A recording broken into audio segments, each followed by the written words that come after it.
এটি কিন্তু অবশ্যই একটি বিপদ সংকেত বাংলাদেশের জন্য। কারণ এখন সিজন, এখন রসুনের ঘাটতি হওয়ার কোনো কথাই নাই।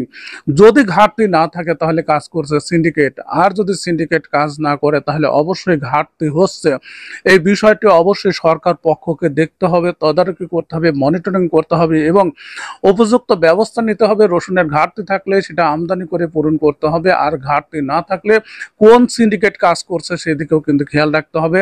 প্রিয় দর্শক, বলা চলে রসুনের সিজন এখনো চলছে, অনেক অঞ্চলে কিন্তু রসুন উঠিয়ে শেষ করা সম্ভব হয়নি। ইতিমধ্যে কিন্তু বাজার দর যেভাবে বাড়ছে তাতে কিন্তু একটা শঙ্কা রয়ে গেছে যে রসুনের বাজারটা কোথায় গিয়ে থামবে, নাকি সিন্ডিকেটের কবলে পড়ে বাড়ার কারণে আবার ধস নামবে। প্রিয় দর্শক, ব্যবসায়ীরা কিন্তু আঙ্গুল উঠাচ্ছেন যে হাট বাজারে রসুনের ঘাটতি দেখা দিচ্ছে, অর্থাৎ বলা হচ্ছে যে কৃষকরা রসুন বিক্রি করে ফেলেছে এবং সেই সাথে যারা স্টক ব্যবসায়ী আছে তারা পাল্লা দিয়ে রসুন ক্রয় করছে, যার ফলশ্রুতিতে হাট বাজার গুলোতে রসুনের ঘাটতি দেখা দিচ্ছে এবং রসুনের দাম হু হু করে বাড়ছে। প্রিয় দর্শক, আজকে রসুনের বাজার দর কত বেড়েছে সেটি যদি আপনি জানেন বা শোনেন তাহলে কিন্তু অবাক হয়ে যাবেন। কারণ রোজার মধ্যে আপনি নিজেও কিনে খেয়েছেন 70 টাকা কেজি, সেই রসুনের দামটা এত পরিমাণ বৃদ্ধি পেয়েছে। অর্থাৎ এই যে গতকাল আমি একটা নিউজ দিয়েছিলাম যে 70 টাকার রসুন কিভাবে 120 টাকা হলো, কিন্তু আজকের নিউজে আপনাকে অবশ্যই অবাক করবে। প্রিয় দর্শক, সম্পূর্ণ ভিডিও জুড়ে থাকেন এবং দেখেন, তাহলে আপনিও কিন্তু অবাক হতে বাধ্য। দর্শক, হিলি স্থল বন্দরের কথা বলি, সেখানে কিন্তু বর্তমানে রসুন বিক্রি হচ্ছে 140 টাকা থেকে 150 টাকা কেজি। তার মানে আপনি বুঝতেই পারছেন যে 6000 টাকা মন বিক্রি হচ্ছে সেখানে রসুন। এই যে রসুনের বাজার দর সিজনেই এত বৃদ্ধি পেয়েছে, বলা হচ্ছে রসুনের ঘাটতি আছে বাজারে। এটি আসলেই ঘাটতি নাকি গুজব? যদি গুজব হয়ে থাকে তাহলে কিন্তু বড় ধরনের ধরা খাবে স্টক ব্যবসায়ীরা। তবে এই সিন্ডিকেটের কারণে লাভবান হচ্ছে কৃষকেরা, তারা তাদের রসুনগুলো বিক্রি করে হাটে মোটা অঙ্কের একটি টাকা পাচ্ছে। প্রিয় দর্শক, এমনই তথ্য কিন্তু তুলে ধরেছে দৈনিক ইনকিলাব এবং বাংলা ট্রিবিউন। অনেকগুলো নিউজ পেপারই এই ধরনের নিউজ তুলে ধরেছে এবং আজকের ডেটে অর্থাৎ 21 এপ্রিল 2025, আসুন দেখি সেখানে কি বলা হচ্ছে হিলি স্থল বন্দরের রসুনের বাজার নিয়ে। দৈনিক ইনকিলাব যে হেডিংটি করেছে সেটি বলছে যে রসুনের দাম বাড়তে শুরু করেছে এবং এখানে বলা হচ্ছে দিনাজপুরের হিলি স্থলবন্দরে সপ্তাহের ব্যবধানে রসুনের দাম বেড়েছে কেজিতে 60 টাকা এবং বলা হচ্ছে সরবরাহ কমে যাওয়ায় দাম বেড়েছে বলে দাবি ব্যবসায়ী ও বিক্রেতাদের।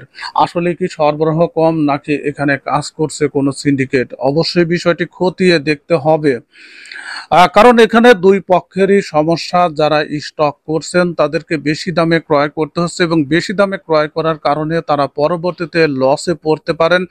তবে এখানে সুবিধা হচ্ছে যারা কৃষক, যারা রসুনের আবাদ করেছে। দর্শক, এখানে ব্যবসায়ীরা যেটা বলছে যে গত কয়েক মাস ধরে দেশি রসুন দিয়ে ক্রেতাদের চাহিদা মেটানো হচ্ছিল, সরবরাহ বেশি থাকায় দামও কম ছিল, এখন সরবরাহ কম, এজন্য দাম বেড়েছে। সামনে ঈদ, আরো দাম বাড়তে পারে। অর্থাৎ সামনে যে ঈদুল আজহা সেটিকে টার্গেট করা হয়েছে এবং বলা হচ্ছে যে এই উপলক্ষে দাম বাড়তে পারে। অনেকেই কিন্তু রসুন স্টক করছেন ওই সময়টাতে বিক্রি করার জন্য। এখন কি হবে? মকবুল হোসেন ফেসবুক প্রোফাইল এবং ইউটিউব চ্যানেল সার্বক্ষণিক চোখ রাখছে এবং আপনাদের এই নিউজগুলো নিয়মিত কিন্তু আপনাদের কাছে পৌঁছে দিচ্ছে। আর প্রিয় দর্শক, এখানে আরো যেটি বলা হচ্ছে যে সোমবার অর্থাৎ আজকে হিলি স্থলবন্দরের বাজার ঘুরে দেখা যায় যে গত সপ্তাহে যে রসুন বিক্রি হতো 80 থেকে 90 টাকা, বর্তমানে সেটি বিক্রি হচ্ছে 140 থেকে 50 টাকা। প্রিয় দর্শক, বিষয়টি একবার খেয়াল করে দেখুন যে কি ঘটনা ঘটছে রসুনের বাজারে। এবং বলা হচ্ছে যেগুলো ছোট আকারের রসুন সেগুলো 120 টাকা কেজিতে বিক্রি হচ্ছে, অর্থাৎ 4800 টাকা মনে বিক্রি হচ্ছে। এখন হিলি স্থলবন্দরের এই ঢেউটা অবশ্যই সারা বাংলাদেশে একদিনের মধ্যে লেগে যাবে। যদিও পাবনাতেও কিন্তু 4800 টাকা পর্যন্ত রসুন বিক্রি হয়েছে। প্রিয় দর্শক, আপনার এলাকায় রসুন কত দামে বিক্রি হচ্ছে কমেন্ট সেকশনে অবশ্যই জানাবেন। এবং এখানে রসুন কিনতে আসা লাইলি আক্তার, উনি যেটি বলছে যে পুরো রমজানের রসুন কিনলাম 80 টাকায়, এমনকি গত সপ্তাহে 80 80 থেকে 90 টাকায়, এখন কিনতে হচ্ছে 140 থেকে 50 টাকায়। প্রিয় দর্শক, এবং বাজার মনিটরিং বিষয়ে জানতে চাইলে জাতীয় ভোক্তা অধিকার সংরক্ষণ অধিদপ্তর দিনাজপুর কার্যালয়ের সহকারী পরিচালক বোরহান উদ্দিন বলেন, হাটবাজারের দোকানগুলোতে অভিযান চালানো হয়। দোকানিরা কত দামে কেনে কত দামে বিক্রি করছে তার মূল্য তালিকা টাঙ্গিয়ে দিয়েছে কিনা সেটি মনিটরিং করা হচ্ছে। কেউ কোনো কারণ ছাড়া পণ্যের দাম বাড়ালে অভিযোগ প্রমাণিত হলে জরিমানা করা হবে। অভিযান অব্যাহত থাকবে। প্রিয় দর্শক, অভিযান অব্যাহত থাক বা না থাক, ভোক্তাদের কিন্তু কষ্ট হচ্ছে। রসুনের দাম কিন্তু বৃদ্ধি পাচ্ছেই।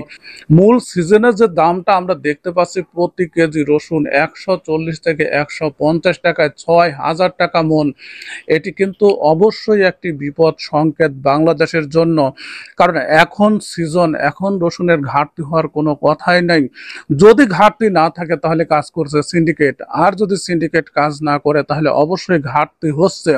এই বিষয়টি অবশ্যই সরকার পক্ষকে দেখতে হবে, তদারকি করতে হবে, মনিটরিং করতে হবে এবং উপযুক্ত ব্যবস্থা নিতে হবে। রসুনের ঘাটতি থাকলে সেটা আমদানি করে পূরণ করতে হবে, আর ঘাটতি না থাকলে কোন সিন্ডিকেট কাজ করছে সেদিকেও কিন্তু খেয়াল রাখতে হবে। তবে বর্তমানে যে বাজারটা কৃষকেরা লাভবান হলেও কিন্তু যারা স্টক করছেন তাদের কিন্তু বড় ধরনের ধরা খাওয়ার সম্ভাবনা আছে। প্রিয় দর্শক, সঙ্গে থাকুন, দেখতে থাকুন মকবুল হাসান ফেসবুক প্রোফাইল এবং ইউটিউব চ্যানেল। কৃষি সংক্রান্ত যাবতীয় তথ্য, যাবতীয় আপডেট কিন্তু আপনি জানতে পারবেন। ভিডিওটি দেখার জন্য আপনাদের সবাইকে ধন্যবাদ জানাচ্ছি।